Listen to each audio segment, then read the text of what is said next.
I want to start off just by thanking East Brunswick, and specifically everyone in the East Brunswick school system and Principal Jones here at Memorial Elementary for allowing us to use this space. My name is Doug O'Malley. I serve as the Director of Environment New Jersey.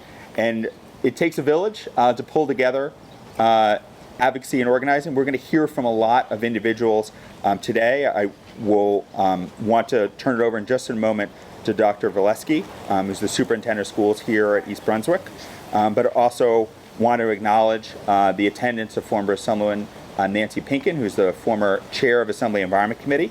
We have a full house of legislative leaders and champions, which we'll hear from in a moment. But without further ado, let me turn it over to Dr. Valesky. Right behind you. Thank you. Good afternoon, everyone. I want to welcome Senator Deignan, Assemblyman Stanley, Mayor Cohen, our Executive County Superintendent Kyle Anderson, Nancy Pinkin, our Board President Lori Lax, Assistant Superintendent for Business and Support Operations Bernardo Giuliana, Director of Environment New Jersey Doug O'Malley, all the assembled dignitaries, and of course, as already mentioned, Cheryl Jones, principal of this beautiful facility. East Brunswick Public Schools has a long history of excellence in academics, athletics, and the arts, but I'm especially proud that we remain visionary and always looking to adopt innovation in prudent ways. And since 2015, even when Mayor Cohen was a member of our Board of Education, they supported a vision of augmenting our bus fleet with electric vehicles like the one parked behind me today. And I remember those discussions we had initially with the board, and limiting factors at that time were, of course, the cost of the bus, the lead time for production, and the charging infrastructure. And ironically, since then, I have purchased an electric vehicle for my primary mode of transport. I know Mayor Cohen has as well. So the world has changed, and the way that we transport students is ahead of us. And I want to let you know that East Brunswick Public Schools is prepared to be a partner in that effort. So thank you very much for being here today. I thank you to all of our legislative officials for supporting this legislation. And with that, I want to turn it over to Mayor Cohen. Thank you, Dr. Valesky. And again, welcome everybody here to East Brunswick. We're talking about environment, get a perfect example of how the environment is something that we just can't often control for. However, I do welcome the DEP and those from the Sierra Club who are here on behalf of this initiative that the legislative body is helping put forward, which really talks about using innovation in a way that helps preserve the environment, produces jobs, and most importantly, since we're standing here right in front of a elementary school, teaches our children what it's like to be environmentally sensitive and be concerned about the earth that they're going to inherit someday when we are all long gone. And I think that this just puts all of that together in what we call a win-win. We were just chatting about that before. When business people come into the office and tell me they have a win-win deal, it's rarely a win-win. It tends to usually be a win for them and not for us. But this is actually something that I truly think is a win for everybody. So again, I'm welcoming you here for this initiative, and can't wait to get a look at the inside and of the bus and how that works, because it is something we've been looking at doing for quite some time. So thank you all. Thank you so much, Mayor Cohen. We'll hear a little later from Senator Deignan and Assemblyman Stanley, and I just want to recognize we're in the Assemblyman's hometown, so always good to be on home turf. I also just wanted to give just a big thank you to Commissioner LaTourette of DEP and the staff at DEP, Peg Hanna and Melissa Ivanigo, who've been working for years on mobile sources, working to electrify our state's transportation needs. We would not be able to be here without the work of DEP. And then more concretely to today, in this moment, also want to thank the good folks at SDA, and specifically Rachel Klein and Jen Husapel with SDA, coming from Wall and then from a little farther away. This bus that you see behind us is on the road right now in New Jersey. So when we talk about electric school buses, we are talking about the potential, not just far away in the future, but right now. I also wanted just to acknowledge, right, we're in the middle of a rainstorm. We desperately need this rain. So we are very thankful to see this rain. But as a reminder, today is Wednesday. Can we all just think about where we were a Wednesday ago, a week ago, 7 days? We were inside. If you were outside, you should have been wearing a mask. We saw, there was no filter, right? There was orange suns. That air quality and those impacts from wildfires are still with us. The fires are still burning. The pollution and the smoke is not here, but it is affecting Canada, it is affecting people, and it is a sign of a changing climate. And that's obviously one of the key reasons why we are here, is that when we think about the legacy of electrifying our transportation sector, there are many things that need to be electric. Our trucks, our transit buses, our cars. But the most vulnerable population in many ways are the school children that take diesel buses each and every day across New Jersey. And this should be the generation, this should be the last generation that has a legacy of being stuck on diesel school buses that emit toxic fumes. All of us remember when we were kids, some more recently than others, what it felt like to be on a bus with diesel fumes. This isn't just a bad memory, though. It has direct impacts on academic performance and on lung capacity. A University of Georgia study in 2019 directly linked academic performance with riding diesel school buses. The other key thing to know is that when we think about electrification, yes, there is an upfront cost, and that's something we'll talk about in a little bit, but the long-term maintenance of an electric school bus is actually more affordable than your traditional diesel vehicle. It's more than $200,000, $230,000 more affordable over the course of the life of the vehicle because of lower maintenance costs. And so that is a kind of a critical reminder. And then the last thing I'll just say on kind of the benefits of electric school buses is that, our school buses, for the most part, they are workhorses during the school year. They are generally not workhorses in the summertime. But the promise of an electric school bus is that it is a battery on wheels. And that is an opportunity that we can use for energy storage in the hottest moments of the summertime.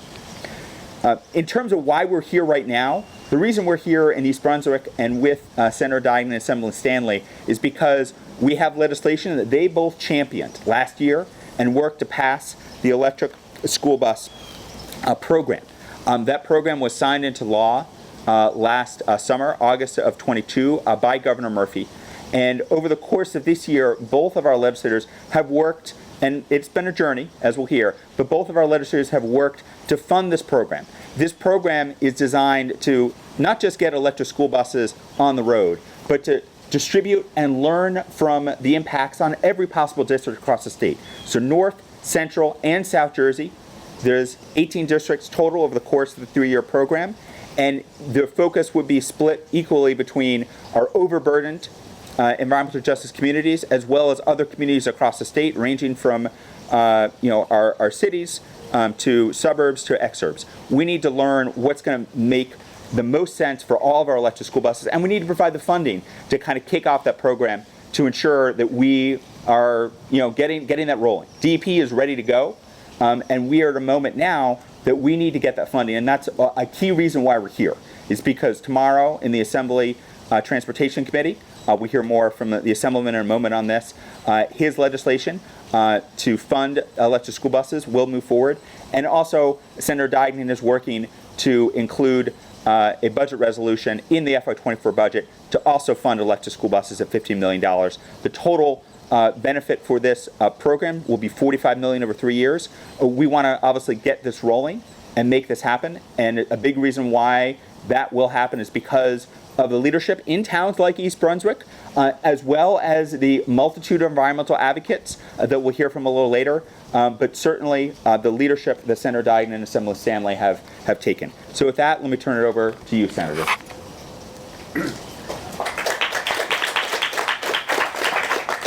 When you're in trouble when a politician says, I'll be brief, but I will be brief.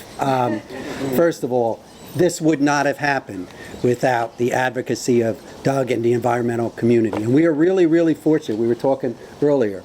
Our commissioner, LaTourette, is really, really a terrific person. I've had the pleasure of working with him on numerous issues here in East Brunswick. We had the one issue with the contaminated property. And he gets it. Look at what he recently resolved with the Jersey City issue. He gets it. He knows the priorities. He really cares about our state. We are really, really fortunate to have him. I was just thinking, is this sort of like, isn't it good luck to have rain on your wedding day? So hopefully it's the same thing here. This is really such an important bill. I won't go on, because what it does, the issue with, not the issue, but the challenge, questions about electric buses is how will they work in different areas of the state? Cape May is a totally different bus route than Newark.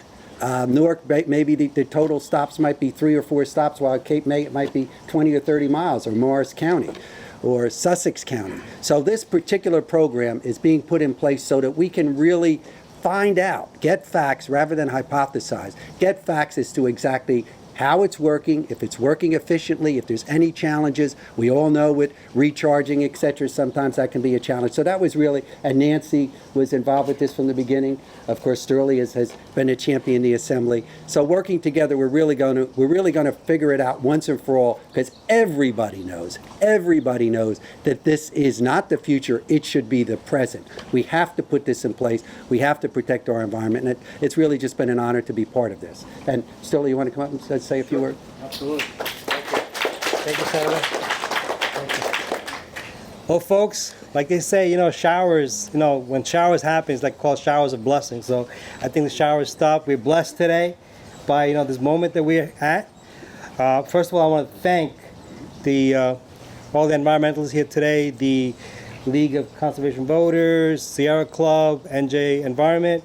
Without these advocates pushing for all these reforms, we would not be here today. And I also want to thank my colleague and friend Nancy Pinkin for standing by me and helping me through this time. This bill, like the Senator said, is a pilot program to study the effects of the electric school buses within all the different districts. And we have different districts earmarked within the bill to be targeted, like he said, from Cape May all the way up to Newark, Patterson. We don't know what the differences are. So this 3 years study is going to give us a lot of information of how to utilize the findings that we have and also save money going forward, as well as how we implement the programs going forward. We know for a fact that climate change is happening, climate change is here, and we need to fight, and we need to fight for the future of our children. And as Doug had alluded, this is going to be the first generation of children who are going to experience a bus with no diesel fumes. And they don't realize how important it is and how lucky they are. And future generation of children will not know what it is to have the ill effects of health caused by the diesel fumes that they travel in every day. And that's very important too. We also need to acknowledge the fact that climate change is real and we're fighting for it, and it's environmentalists that are standing behind us, like right with us right now, who are taking the leadership and who are going to the forefront in this and coming to us as legislators with ideas, with bills, with things to do, and we come together as partners to go forward in this, and that's what this bill is all about. And I just want to end this on a personal note. This bill has actually been also a personal journey for me, because this was one of the first bills that I took head into when I first jumped into the Assembly back in January 2021. So as a freshman legislator, a lot of people had this thought that, hey, can I do it on the Assembly side? But lo and behold, I was already well prepared. Working in the DMV for 3 years prepped me on a daily basis to deal with the insanity that comes into the agency every single day. So I was really well prepared, and with the help of my colleague, Senator Diegnan, Assemblywoman Pinkin, standing behind me and helping me throughout this whole process, we were able to get this through. And I have to say, It is collaboration. It is a cohesion of people coming together and working together for a common goal. That's what this is all about. And we look to the future, with a great vision of what the future is going to be for our children, because we have to leave our future for our children better than what we are right now, what we've done. And it's people like this standing right behind me right here. This is who we're working for. This is who we are pressing forward and making all these bills, making all these things happen today for this purpose. So with that, I want to say thank you to everybody here today. Senator Deignan, Nancy, Mayor, everyone that's here. It is a collaborative effort, and I want to thank you all for it. Thank you.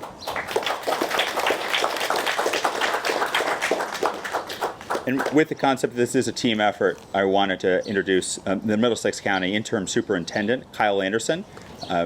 Kyle?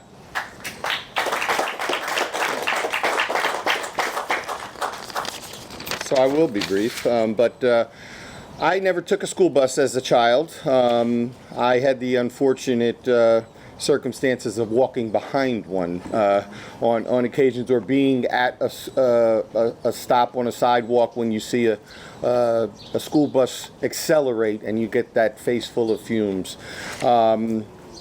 I know that no matter how close you are to a vehicle, how well or how airtight your windows are, or how good your air filter is, you still may get some fumes in there. As the county superintendent of Middlesex, I oversee 25 school districts, 4 charter schools, and 1 magnet school. I sign a lot of bus contracts, and when I think about the cost of the transportation costs and the budgets that all of our districts face every day, I see the cost that our districts face. And also, we know about climate change, as we all saw we were too familiar with it last week with the Canadian forest fires.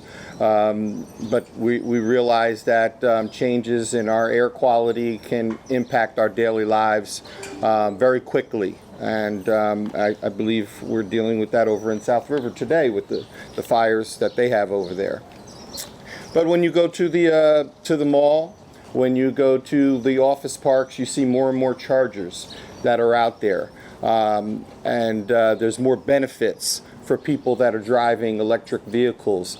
And this bill that was sponsored by our legislators here and signed by Governor Murphy, I believe it is a smart look into the future on what we need to think about when we put our children on buses, knowing that the exhaust tailpipes are going to have very few emissions, and it'll improve the air quality not only for our students on those buses, but also for our bus drivers and our bus aides that are on there for hours at a time. So as it stands now, I believe there's 36 states that are going to be deploying electronic school buses. And the cost of the electric school bus looks to be about 40% less cost than a diesel fuel bus. And we also know that our lower income students, their families don't always own vehicles, and they're on buses much more often for longer periods of time than our students that come from more affluent backgrounds. So I really support what's going on here by the state. I support that there needs to be a look into this possible transition into electronic vehicles and electronic school buses. And as a father of 2 kids with asthma living here in the state of New Jersey, I support it. I'm looking forward to seeing what the results are over the next 3 years, and we'll definitely be paying attention. I want to thank you all for being here, but I want to thank all the supporters here, especially our supporters for the environment. Let's start moving towards the future. Thank you.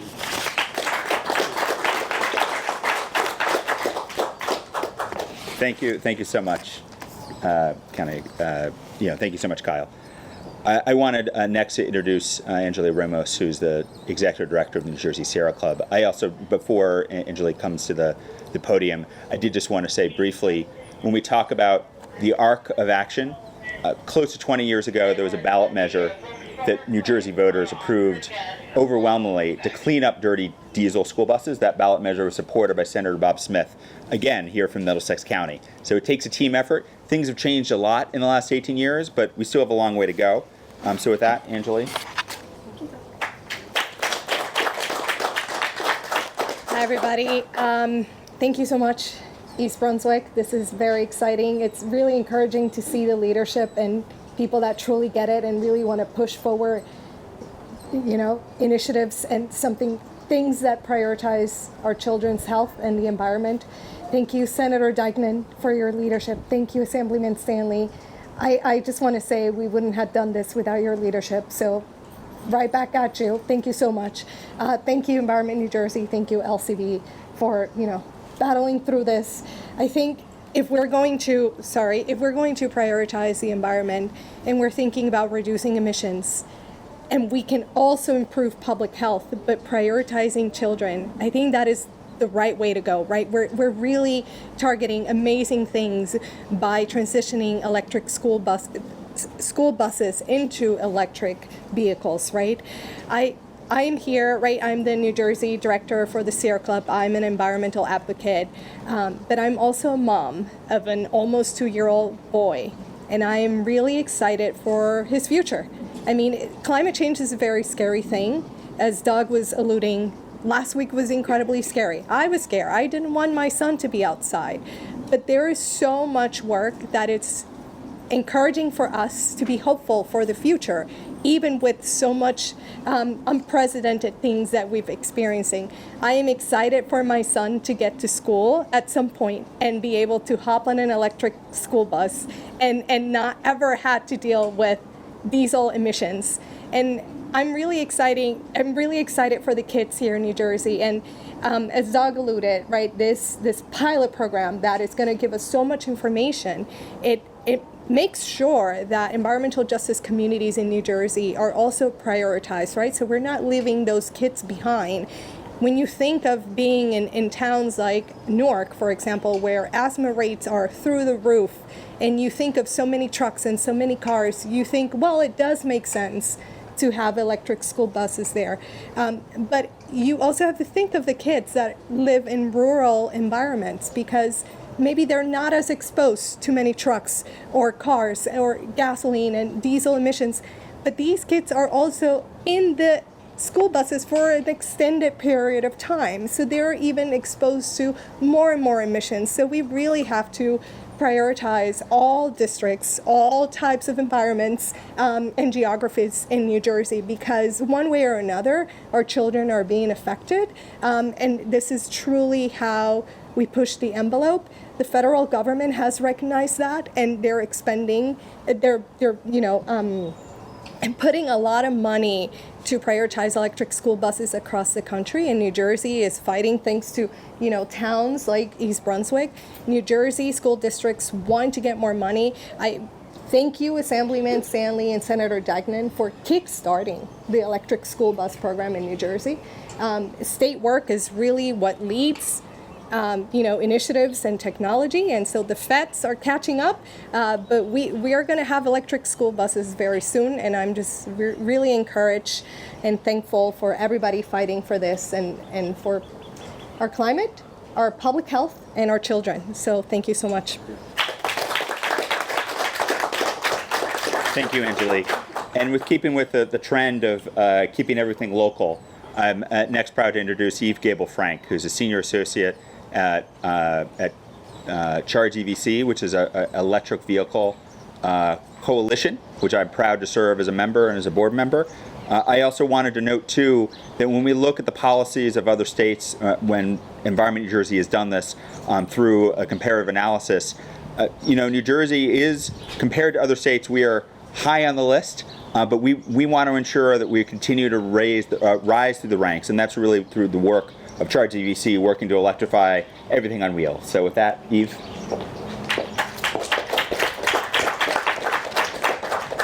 Hey everyone, I'm really happy to be here in East Brunswick with all these great leaders, Senator Dykman, Assemblyman Stanley, Mayor Cohen, Superintendent, Valesky, you all work really hard to make East Brunswick, Middlesex County, New Jersey a better and healthier place to live. And your commitment is evident as we look at this electric school bus behind us. We all know that electrifying school buses is the right thing to do. You've heard from all these speakers before me the health impact that diesel school buses have had on all New Jersey residents, and these negative effects are especially pronounced in children.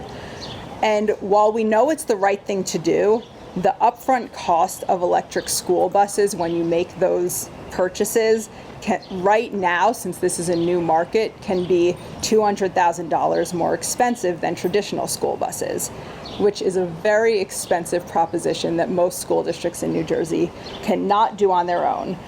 So the initiative taken by Senator Deignan and Assemblyman Stanley, they really led the way to ensure that electric school buses are part of their legislative priorities.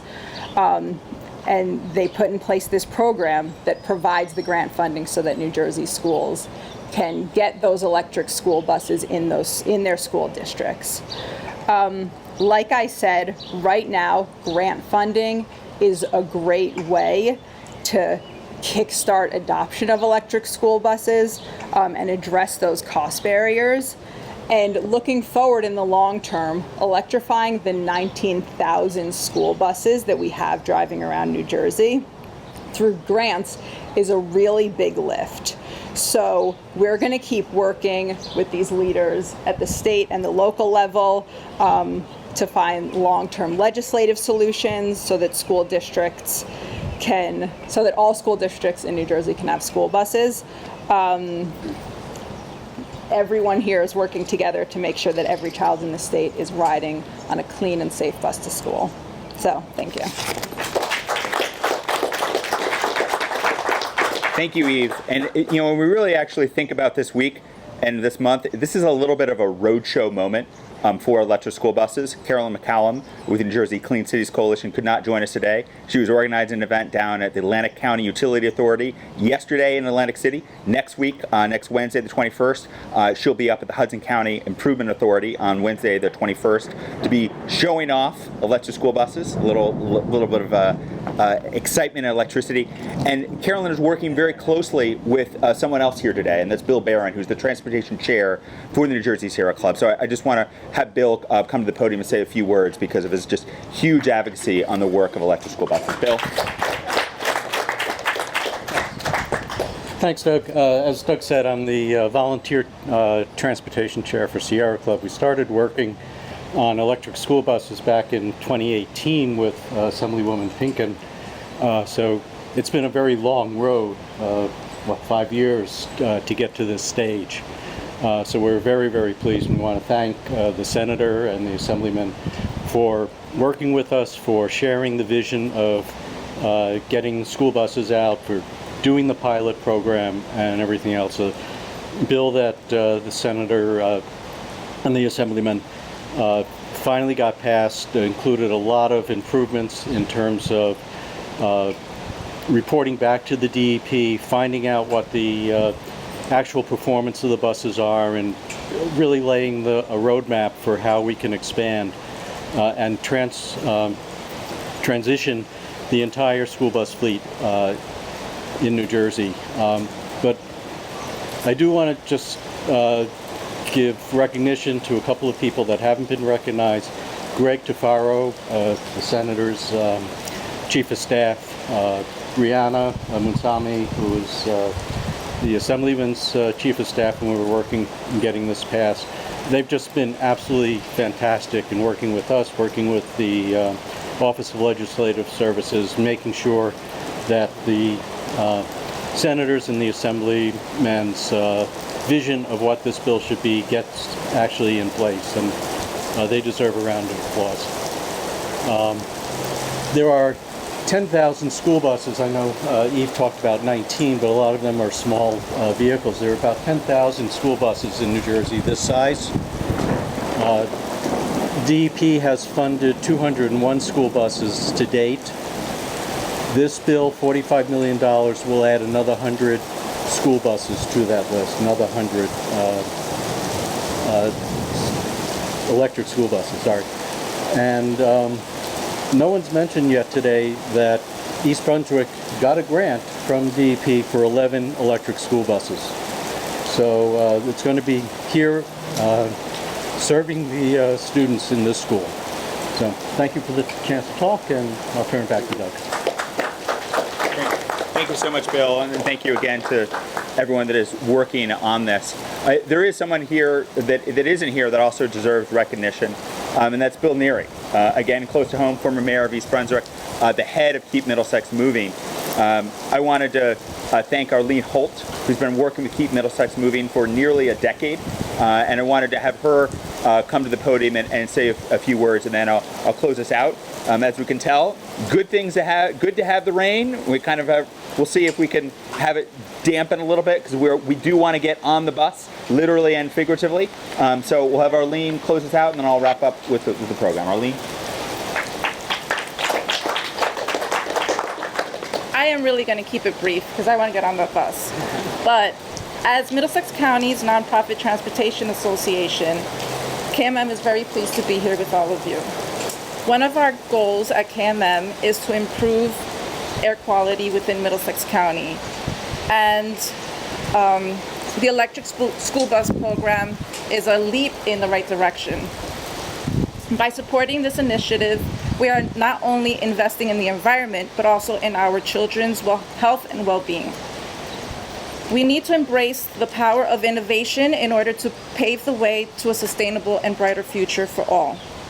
On a personal note, as a parent whose child is in this district and is just about to board a bus home, I, like so many other parents, are concerned about the consequences that vehicle emissions pose on our children's health and also to the environment. So on behalf of Keep Middlesex Moving, I would like to thank Senator Deignan and Assemblyman Sturley for your leadership and foresight in this important legislation that has led us here to this moment, and to everyone else who has worked tirelessly to promote sustainable transportation in the region. Thank you. Thank you, Arlene. I'll just have just some final closing thoughts here. First off, thank you, Isabel Molina, for attending with the New Jersey League of Conservation Voters. I did neglect to mention something that's hugely important, which is there are federal dollars from the federal bipartisan infrastructure law that went into effect through the EPA Clean School Bus grant program. New Jersey got 2 grants last year. We want to bump that number up. That deadline is August 22nd, 2023, so later this summer. So school will be out, but we want to make sure we're working with towns across New Jersey to apply for those dollars, because we need to leverage state and federal funds to ensure that we're getting more buses like the ones behind us on the road. That's really what today is about, is making sure that this is not an anomaly, that this becomes the rule in the future. And there are a number of states that have jumped ahead. We want New Jersey to get on the bus, to get moving on electrification. What we will see the first steps tomorrow in Assembly Transportation, and ideally by the end of this month, we will be shooting the moon on getting funding for electric school buses to get them on the road. So with that, now that the rain has stopped, let's use this moment and get on the bus and go on a ride. And you'll notice a couple things. You'll notice how quiet and you'll notice how fast the bus is. So come join me.